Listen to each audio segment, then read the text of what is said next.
라디오 문학관 세계 단편 소설 50선 오늘의 드 발자크 원작의 미지의 걸작 4부작 세 번째 시간입니다.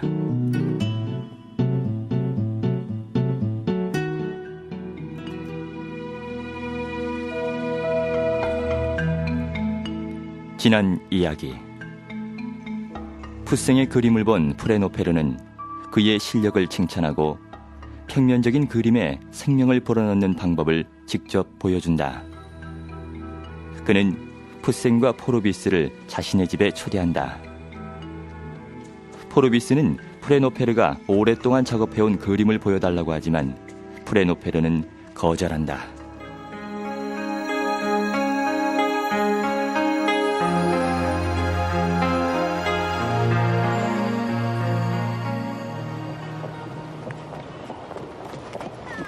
니콜라 푸생은 아르프가 쪽으로 천천히 돌아오다가 자기가 묵고 있는 초라한 여관을 그냥 지나쳐버렸다.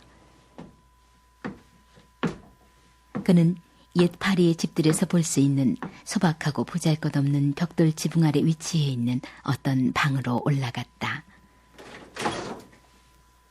그 방에 단 하나뿐인 어두운 창 옆에는 한 소녀가 있었다. 그녀는 문소리를 듣고서 사랑스러운 동작으로 일어섰다. 무슨 일이야? 난... 그가 기쁨으로 숨이 막혀 소리쳤다. 오늘 내가 화가 난 것을 느꼈어. 지금까지는 내 자신에 대해서 의심해 왔었는데 오늘 아침 난 내 자신을 믿게 됐어. 난 위대한 사람이 될 수 있어. 자, 질레트, 우린 부자가 될 거고 행복하게 될 거야. 바로 이 붓 안에 황금이 들어있어. 그러다가 그는 갑자기 입을 다물었다. 자신의 엄청난 희망과 빈약한 재산을 비교해보자 엄숙하고 힘찬 그의 얼굴에는 기쁜 표정이 사라졌다.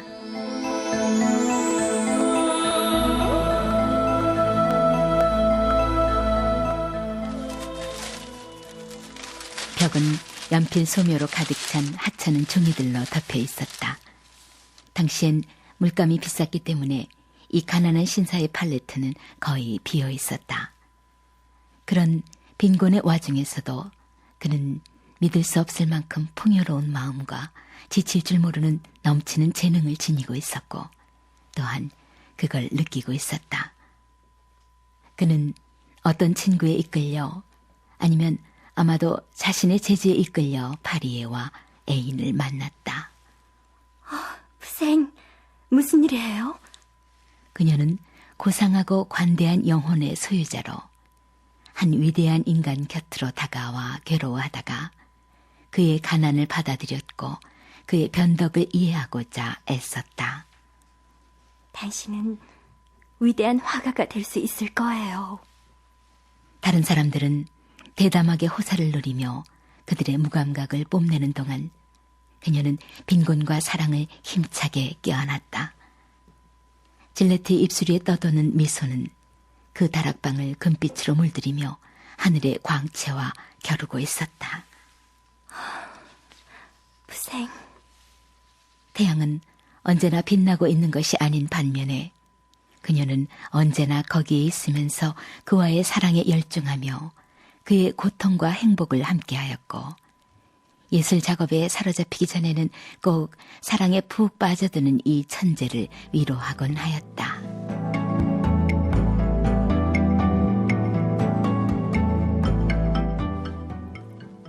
질레트, 이리 와. 순정적이며 쾌활한 소녀는 화가의 무릎에 뛰어들었다. 그녀는 무척이나 우아하고 아름다웠으며 봄날처럼 귀여우면서도 모든 여성적 풍모를 갖추고 있었고 그런 화려함을 아름다운 영혼의 불꽃으로 밝히고 있었다. 하느님, 어떻게 그녀에게 말할까요? 무슨 비밀인데? 알고 싶어. 응? 푸생, 말 좀 해봐. 질레트, 가엾은 내 사랑. 당신 앞에서 다시 전날처럼 포즈 취하길 원한다면 난 결코 승낙하지 않겠어. 그런 순간엔 당신의 눈은 날 생각하지 않으면서 쳐다본단 말이야. 그렇다면 말이야. 나의 장래의 영광을 위해서, 날 위대한 화가로 만들기 위해서, 만일 당신이 다른 사람 집에 가서 포즈를 취해야 한다면? 당신은 날 시험하려고 하고 있어. 내가 가지 않을 거라는 걸 잘 알잖아. 푸생은 견뎌내기에는 너무도 강한 고통이나 기쁨에 굴복하는 사람처럼 그녀의 품에 얼굴을 묻었다. 부생, 그녀가 푸생의 낡은 저고리 소매를 당기면서 말했다. 말했잖아. 당신을 위해서는 내 목숨도 바친다고. 하지만 나는 살아있는 동안에는 결코 내 사랑을 포기하지 않겠다고 약속했잖아. 사랑을 포기해? 내가 다른 사람에게 그런 식으로 날 내보인다면 당신은 날 더 이상 사랑하지 않을 거야. 나 자신도 당신의 사랑을 받을 가치가 없을 것이고, 내가 내 뜻대로 못해도 난 행복하고, 또한 당신의 소중한 뜻에 따르는 것을 자랑스럽게도 생각해. 하지만 다른 사람을 위해서는 아니야. 용서해, 질레트. 푸생이 그녀의 무릎에 뛰어들며 말했다. 난 명예보다는 사랑이 더 좋아. 내겐 당신이 재산이나 명성보다 더 아름다워. 자, 내 화비를 던져버려. 그리고 이 스케치들을 태워버려. 내가 잘못 생각했어. 내가 할 일은 당신을 사랑하는 거야. 난 화가가 아니야. 난 사랑에 빠진 놈이야. 예술과 그 모든 비밀은 멸망할지어다. 나의 사랑. 그녀는 그의 말에 단복했고 행복했으며 매료되었다. 지금까지 그녀는 예술이 자기 때문에 잊혀졌고 자신의 발 아래 내팽개쳐졌다고 본능적으로 느끼고 있었기 때문이다.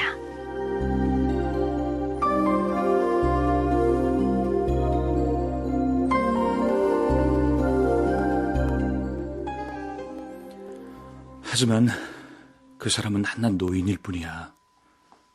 그는 당신 안에 있는 여자만을 볼 거야. 당신은 너무도 완벽하니까. 애인이 자신에게 해준 모든 희생에 보답하기 위해 사랑의 불안을 떨쳐버리려고 그녀가 소리쳤다. 하지만 그건 내가 파멸하는 길일 거야. 당신을 위해 파멸한다는 것. 그래, 그건 무척 멋진 일이야.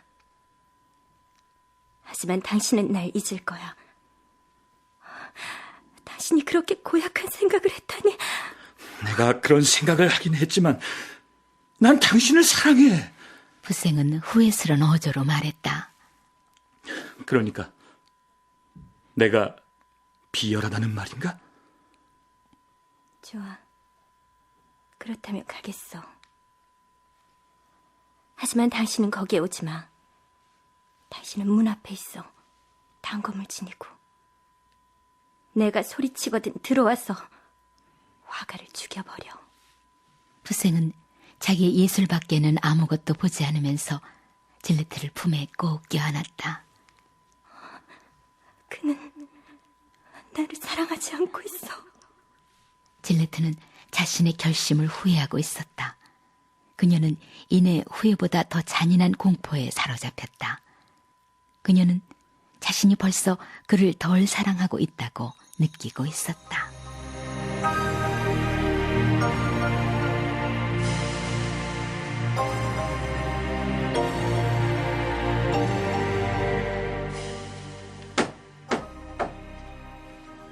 석 달 후, 포르비스는 프레노페르 선생을 보러 갔다. 노인은 깊고도 우발적인 무기력에 빠져 있었다. 노인은 그의 신비스런 그림을 완성할 수 없을 정도로 엄청나게 지쳐 있었다. 그는 참나무를 조각해서 검정 가죽을 씌운 커다란 의자에 기운 없이 앉아 있었다. 무엇이 문제입니까, 선생님? 색이 틀렸나요? 아니면 화필이 말을 듣지 않나요? 난 한동안 내 작품이 완성되었다고 믿었네. 하지만 난 분명히 몇몇 세부적 부분에선 틀렸네. 의혹을 씻어낸 다음에야 난 평온해질 수 있을 것이네. 그래서 난 여행하기로 결심했네. 여행이라니 어딜 가신다는 건가요? 터키, 그리스, 아시아로 여행을 가. 거기에서 모델을 찾고 내 그림을 여러 가지 실물과 비교하겠네. 아마도 난 거기에서 자연물 그 자체를 손에 넣게 될 것이네. 그는 마치 떠나기라도 할 것처럼 갑자기 일어섰다. 잠깐만요, 선생님. 전 선생님께 여행의 피곤과 비용을 절약시켜 드리려고 시간 맞춰 왔습니다. 뭐라고? 어떻게? 푸생 청년이 어떤 여자의 사랑을 받고 있는데 그녀는 아무런 결점도 없는 지고의 아름다움을 지니고 있답니다. 하지만 선생님, 그가 선생님께 그녀를 빌려주겠다고 한다면 선생님도 최소한 우리들에게 선생님의 그림을 보여주셔야만 합니다. 뭐야? 내 여자, 내 아내를 보여주라고? 내 행복을 정갈하게 덮어둔 천을 찢어버리라고? 그건 끔찍한 매춘이야. 이 여자와 내가 함께 산 게 10년이네. 이 여자는 내 것이네. 나만의 것이네. 이 여자는 날 사랑해. 내가 붓질 한번 할 때마다 그녀는 날 보고 미소 짓지 않던가. 그녀는 영혼을 갖고 있어. 내가 준 영혼을. 나 아닌 다른 사람들의 눈길에 닿으면 그녀는 낯을 붉힐 것이네. 그녀를 보여주라고? 자기 여자를 수치스럽게 만들 만큼 야비한 남편 애인이 어디에 있어? 자네가 궁정을 위해서 그림을 그릴 때면 거기에 자네의 영혼 전체를 불어넣지는 않지. 자넨 채색된 마네킹만을 파는 것이지. 내 그림은 그림이 아니라 감정이고 열정이네. 하지만 선생님, 나의 아틀리에에서 태어난 그녀는 거기에 동정녀로 남아있어야만 하고 옷을 입고서만 그곳에서 나갈 수 있어. 시와 여자는 그들의 애인에게만 나처럼 몸을 맡기는 것이라네. 라파엘의 형상들이나 아리오스토 같은 사람의 안젤리카, 단테, 베아트리체 같은 것을 우리가 소유할 수 있는가? 아니지. 우리는 그들의 형태만을 보는 것이네. 그는 빗장을 걸어둔 자신의 작품을 가리켰다. 저건 캔버스가 아니라 여자야. 나와 함께 울고 소리치고 이야기하고 생각하는 여자야. 내가 10년의 행복을 외투를 벗어던지듯 갑자기 내던져버리기를 바라는가? 이 여자는 피조물이 아니고 창조네. 정녕 안 된다는 말씀이십니까? 그 청년을 오라고 해. 그에게 내 보물들을 줄 테니까. 코레지오, 미켈란젤로, 티탱의 그림들을 그에게 주겠네. 하지만 그를 내 경쟁자로 삼아. 그가 나의 수치야. 난 화가이기보다는 애인이라네. 그래, 내가 숨을 거둘 때 카트린을 태워버릴 정도의 힘은 내게 남아있을 것이네. 하지만 그녀에게 남자나 청년이나 화가의 시선을 견디게 한다고? 안 돼, 안 돼! 시선으로 그녀를 더럽히는 자가 있으면 다음날 바로 죽여버리겠네. 이봐, 자네가 그녀에게 무릎 꿇고 경배하지 않으면 자네를 당장 죽여버리겠어. 그의 눈에서는 빛이 났고 생기가 돌았다. 창백한 두 뺨은 선홍빛을 띄었으며 손은 떨고 있었다. 포르비스는 그의 격정적이고 난폭한 말에 놀라 어떻게 대꾸해야 할지 몰랐다. 이 사람은 제정신인가? 아니면 미친 건가? 그는 예술가적 환상에 사로잡혀 있는 건가? 아니면 그가 표현한 사상들은 우리가 위대한 작품을 오랫동안 잉태할 때 우리들의 내부에 생기는 그런 기이한 열광 상태에서 비롯된 것인가?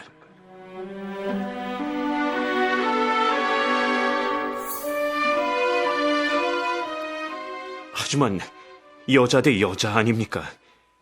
푸생도 선생님의 눈앞에 자기 애인을 내놓지 않겠습니까? 무슨 애인? 그 여자는 그를 조만간 배신할 것이네.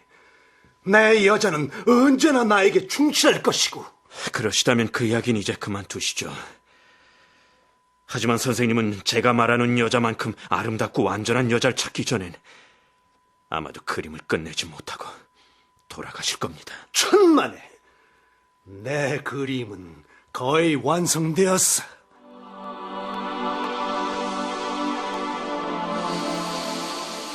내 그림을 본 사람은 누구나 커튼이 쳐진 벨벳 침대 위에서 여자가 잠자고 있는 것을 보았다고 생각할 것이네.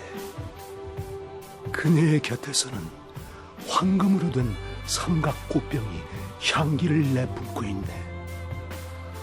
자넨 커튼을 고정시키고 있는 줄의 장식줄을 잡아보려고 시도할 것이고, 카트린의 가슴이 숨을 쉬고 있는 듯이 보일 것이네. 그렇지만 난 확실해지고 싶은 거야. 그럼 완벽한 여인을 찾으러 아시아로 가세요. 포르비스는 프레노페르의 시선에서 망설이는 기색을 알아차리고 대꾸했다. 그리고 홀의 문 쪽으로 걸음을 내딛었다.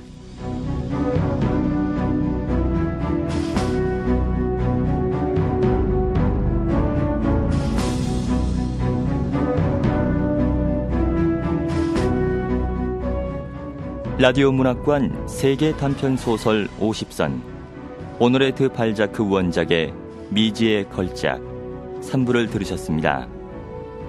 이 작품이 쓰여진 시기는 1832년이지만 소설 속 시대 배경은 니콜라 푸생, 루벤스 등이 살았던 17세기이며 소설 속 화가들이 참조하고 있는 그림 기법은 15, 16세기 르네상스 시대 화가들의 것입니다. 이처럼 한 작품 속에서 세 시대가 서로 어우러지며 실제 인물이 소설 속 인물로 등장하기도 하는데요. 이러한 소설적 기법의 특징과 의의에 대해 생명대 프랑스어 문학과 이철희 교수님의 말씀으로 들어보겠습니다. 인간 희극의 소설들은 대개의 경우 1789년 프랑스 대혁명 이후에서 1848년 2월 혁명 이전까지의 프랑스 사회를 다루고 있습니다. 그러나 일부 소설들은 중세나 르네상스기를 배경으로 하며 공간 역시 프랑스가 아니라 이탈리아나 노르웨이 등 프랑스 바깥인 경우도 있습니다. 그렇지만 이렇게 현실을 벗어난 시간과 공간을 무대로 가지는 작품들도 현실에 대한 발자크의 관심사와 무관한 것은 결코 아닙니다. 1612년을 시간적 배경으로 하는 미지의 걸작은 인간 희극 중에서 당대의 현실, 곧 19세기 프랑스 사회에서 아주 멀리 떨어져 있는 것처럼 보입니다. 이 소설이 이렇듯 현실과 긴밀한 관련을 갖고 있지 않은 옛날을 무대로 하는 까닭은 예술이라는 영원하고 보편적인 주제를 부각시키기 위해 시공의 제약을 의도적으로 무시하는 일종의 소설적 전략이라고 할 수 있습니다. 그러나 조금 더 깊이 살펴보면 과거를 다루는 미지의 걸작은 현실에 대한 문제의식과 아주 긴밀하게 연결되어 있다는 것을 알 수가 있죠. 작품 중 회화의 거장 프레노페르는 예술적 재현의 목표는 자연이나 현실의 모방이 아니라 표현이라고 힘주어 말합니다. 바로 발자크는 당대의 현실을 드러낼 때 현실을 베끼는 것이 아니라 보이지 않는 현실의 내면 구조를 밝혀내야 한다는 것을 목표로 삼았던 것입니다. 아울러 발자크는 과거의 사실을 빌려서 정치 사회적 격변을 겪고 있는 자기 시대에서 예술가의 지위와 예술 작품의 의미에 대해서 묻고 있는 것입니다.